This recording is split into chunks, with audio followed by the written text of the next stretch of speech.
AITA for kicking out my boyfriend's family when he came to my house with his family to meet me and his mom asked too many questions to know if I was right for him. My name is Jenna, I'm 29 years old, and I live alone in a cozy 2-bedroom townhouse just outside Raleigh, North Carolina. I've had this place for almost 4 years now, and it's my little sanctuary. It's not fancy or huge, but it's mine. I painted the walls myself, picked out every piece of furniture over time, and even landscaped the tiny backyard with a mix of lavender and rosemary bushes. I'm a graphic designer, I freelance full-time, and I genuinely enjoy my quiet life. About 9 months ago, I met Eric. He's 31, works in software development, has a great sense of humor, treats waitstaff well, and opens doors without making it a thing. From the beginning, things just clicked between us. I wouldn't say it was love at first sight, but it was definitely like a deep, easy comfort. He was grounded, emotionally available, and genuinely sweet in a way I hadn't experienced in a long time. We moved slowly, which I appreciated, especially given some of the toxic relationships I'd had in my past. I met a couple of his friends, he met a few of mine. Nothing rushed. No pressure. Everything felt balanced. But if there was one thing I knew early on, it was that his family was very close-knit. Eric mentioned that his parents had weekly dinners at their house and that his sisters lived nearby and visited constantly. He also told me that his mom, Diane, was a little intense, but meant well. I laughed when he first said that. I come from a relatively reserved family, my parents are still married, I have one younger brother who lives in Seattle, and we love each other dearly, but we've never been the type to overshare or probe into each other's lives too deeply. So when Eric asked me if I'd be willing to finally meet his family in person, I said sure. I figured it was about time. We had been together long enough that it made sense, and I was honestly looking forward to getting to know them. I imagined a dinner out at a restaurant or maybe a visit to his parents' place. But he suggested coming to my house instead. He said it would be more relaxed, and since I had mentioned liking to host, it could be low-key. I asked who would be coming. He said just a few people, his parents and maybe one of his sisters, depending on who was free. That seemed manageable. I cleaned my place, baked a lemon loaf, my go-to for first-time guests, and even bought a few extra wine glasses just in case. When the doorbell rang, I opened the door expecting 2, maybe 3 people. Instead, there were 9. 9. His parents, his 2 sisters and their husbands, a teenage cousin, and even his Aunt Carol, who, mind you, had not been mentioned at all. I just stood there, frozen, clutching my dish towel like a shield. Eric didn't even seem fazed. He just smiled and said, "Surprise, everyone came." I tried to play it cool. I ushered them in, offered drinks, and started slicing the lemon loaf like it was some kind of sacrificial offering to the gods of chaos. But inside, I was panicking. My living room was crammed. I didn't have enough chairs. Someone knocked over a candle. One of his brothers-in-law actually asked if I had any beer. I smiled through it. Then came Diane. Diane is one of those women who looks like she's always in charge. She came in with a handbag bigger than my cat and immediately made herself comfortable, sitting at the head of my dining table and treating my house like it was some kind of interview room. She started with small talk, where I was from, where I went to school. Harmless stuff. But then she leaned in. She asked how much I made in a year. I blinked, thinking I misheard, and gave a vague answer about how freelance work varies. She asked if I had any debt. I laughed awkwardly and said that was kind of personal. She asked how many serious boyfriends I'd had. I said I didn't think that was relevant. She asked whether I even wanted children and if I thought it was biologically responsible to wait much longer. Eric didn't say anything. He sat there, sipping his drink, looking increasingly like he wanted to sink into the couch. I tried to redirect the conversation. I asked his cousin about school. I complimented one of his sister's earrings. But Diane kept circling back. At one point, she turned to me with a tight smile and asked, "Do you really think you're good enough for Eric? I mean, he's very special." That was the moment I cracked. Not loudly. Not dramatically. Just very calmly. I stood up and said that I was feeling ambushed in my own home and that I didn't appreciate the interrogation.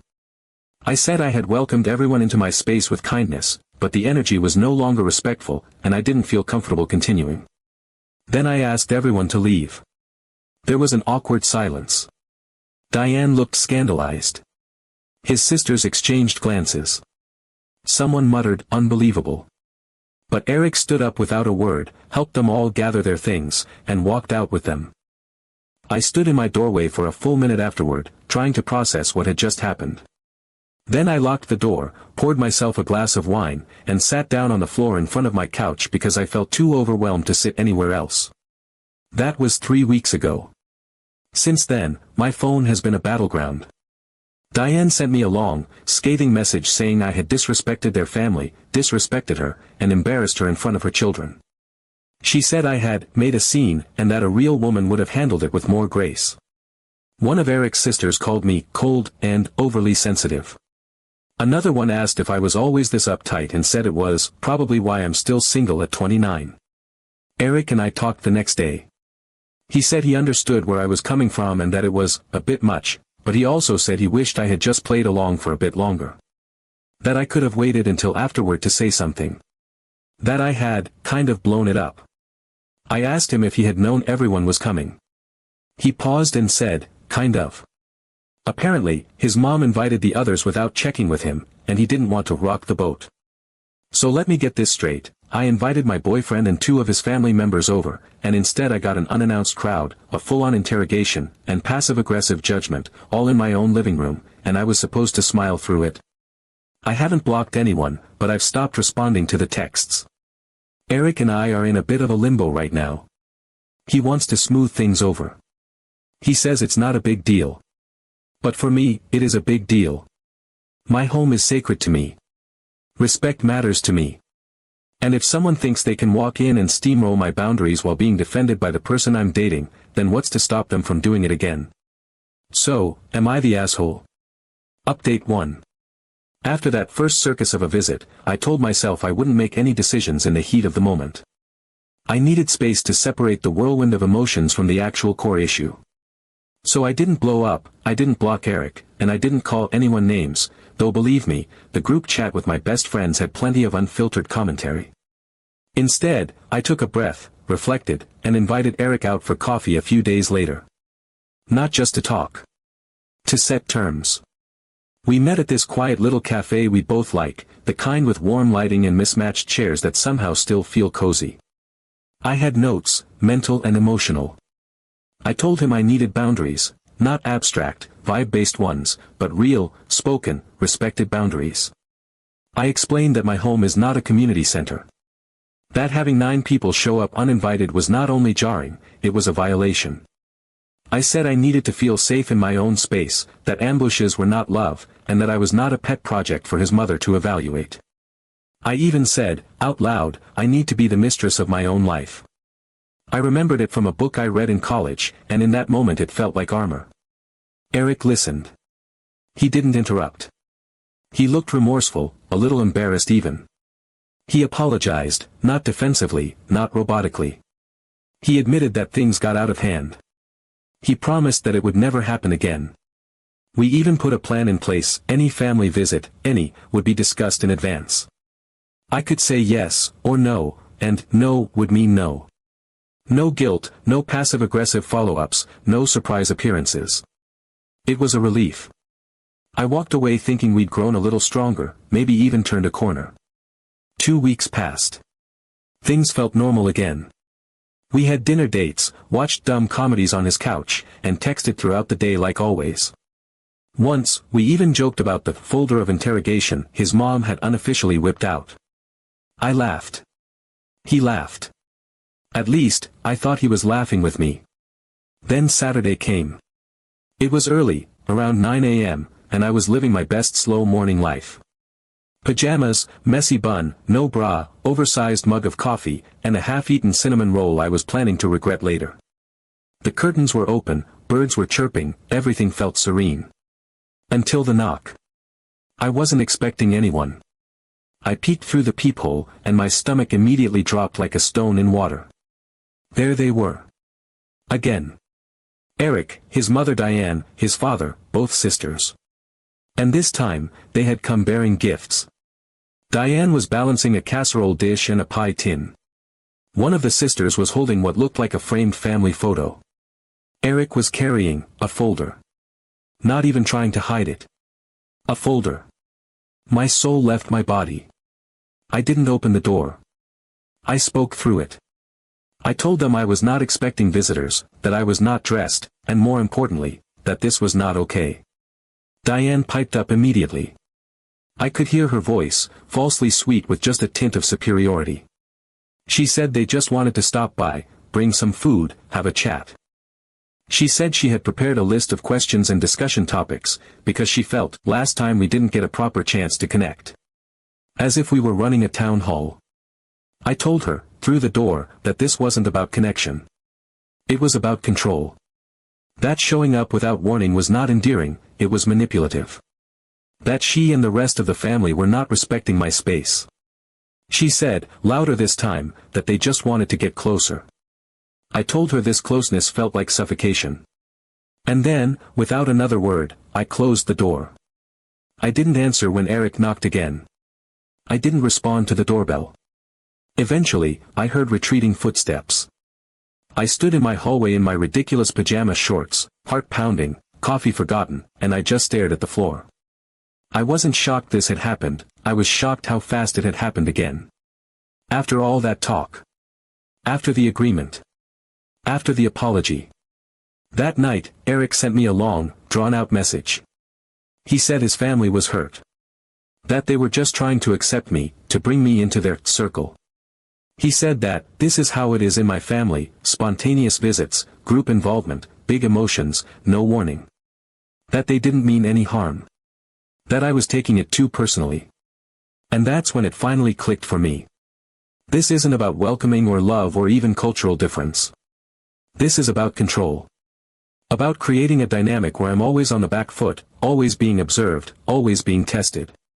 And worst of all, Eric isn't just standing on the sidelines. He's participating. He may not be the ringleader, but he's definitely holding the tent poles. And no matter how many times I try to explain, how many agreements we make, how many boundaries I try to draw, he will always fold under the weight of their expectations. He will always default to them. And that Eric is not ready to admit it. Update 2.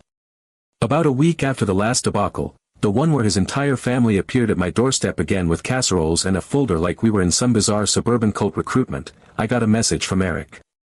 This time it was short, a little more restrained, like he'd finally realized the weight of what had happened. He said he missed me. That he understood everything now.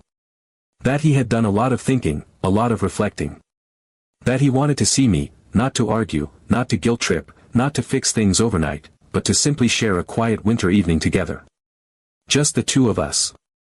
He specifically wrote, no surprises, just us. And I believed him. I believed him because I wanted to. Because even after all the red flags waving in my face like carnival streamers, I still remembered the person I fell for.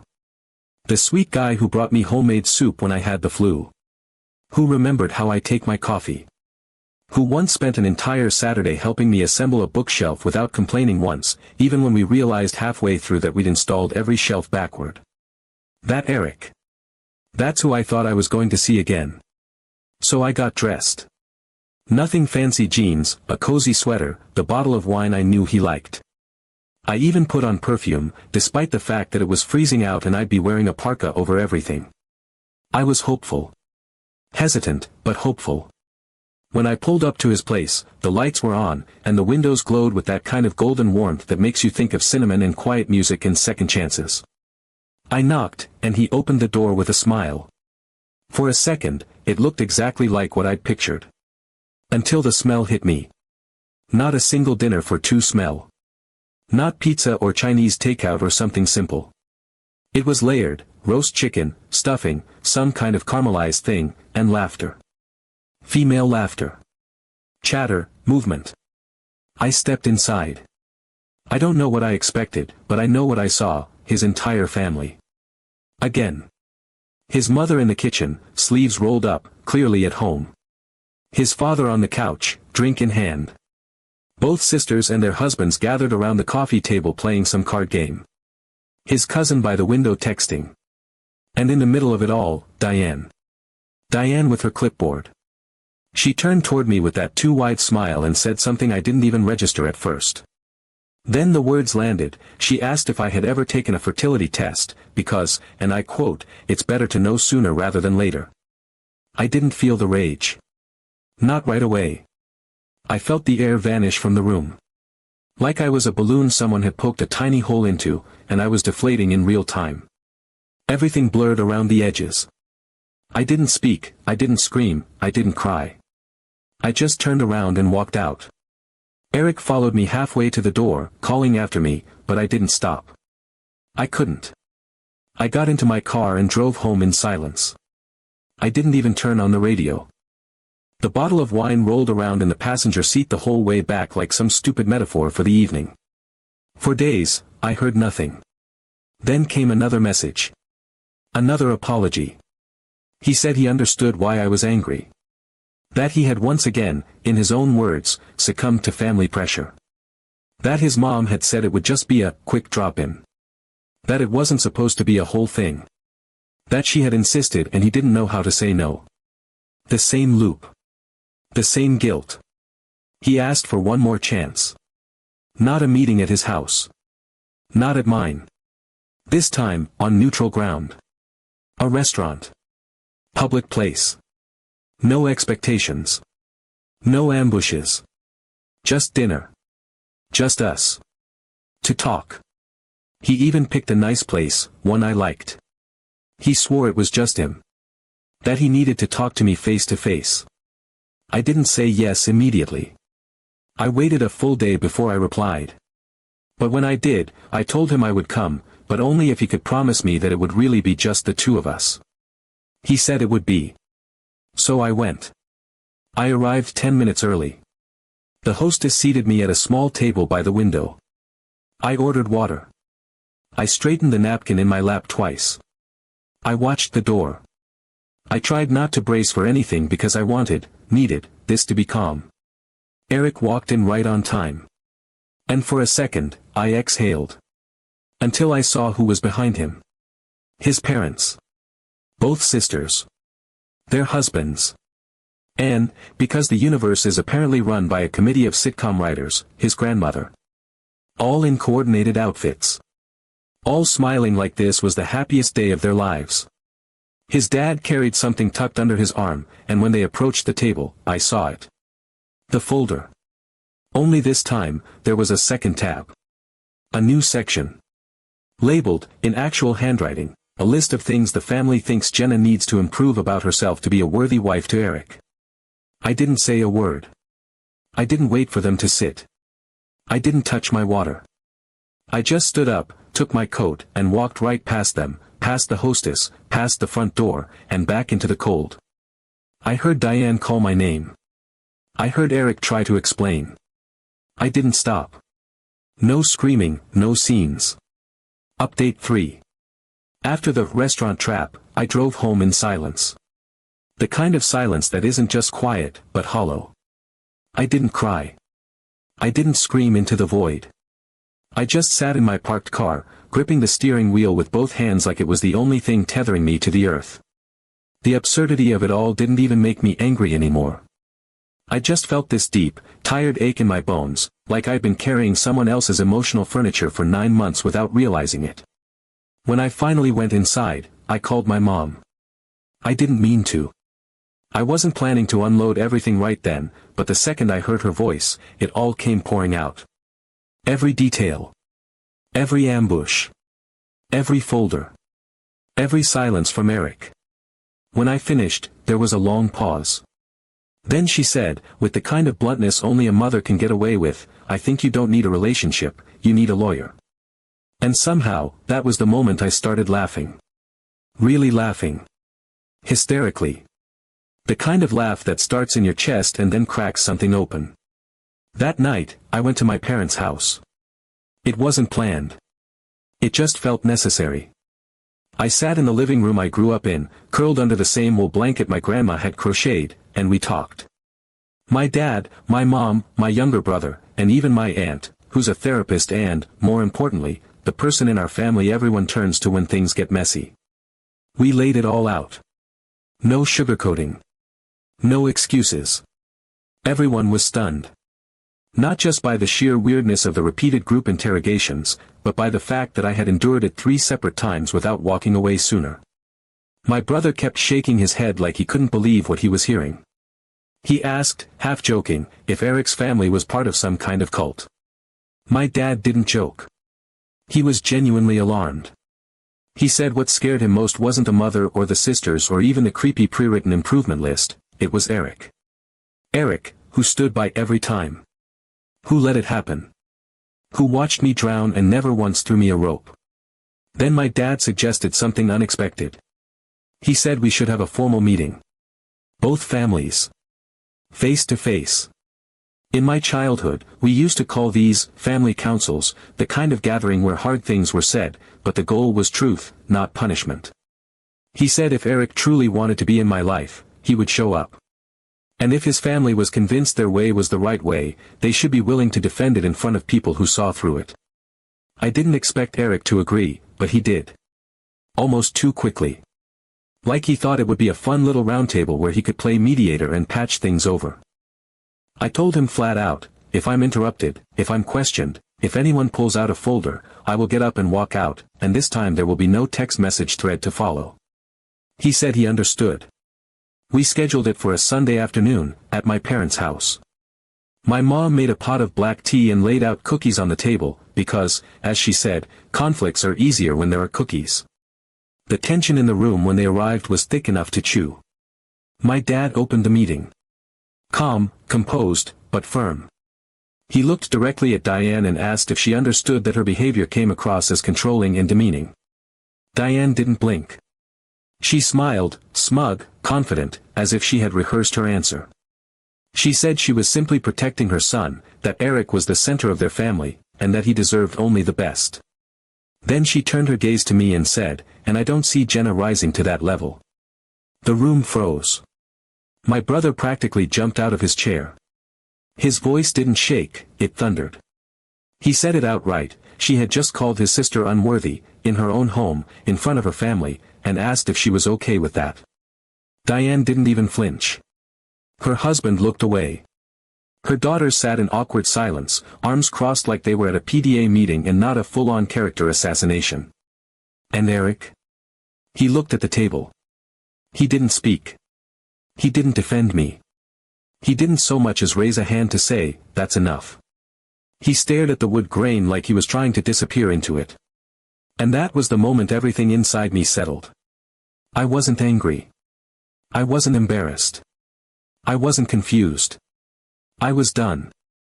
I stood up, looked at all of them, and said it as clearly as I could, that this would be the last time I saw any of them.